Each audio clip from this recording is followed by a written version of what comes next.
how to turn on or off push notification in Uber Eats. Hey everyone, welcome back to the channel. In today's video, I'm going to show you how to turn push notification on or off in the Uber Eats app. So now without further ado, let's get started. So first thing first, open the settings app on your phone. And now here, once you're inside the settings, simply scroll down and tap on apps.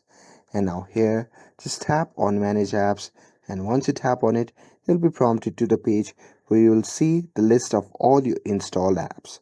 So here you can simply scroll through the apps to find the Uber Eats, or just tap on the search bar at the top and simply search for Uber Eats.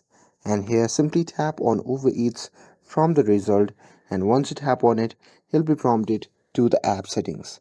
Now from here, you simply have to scroll down and tap on notifications. And now here, once you're inside the notification, simply toggle off the option to disable it and toggle on the option to enable it. And that's it. That's how you can turn on or off push notification in Uber Eats.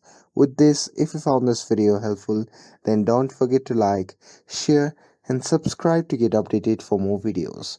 Thanks for watching, and I'll see you in the next video.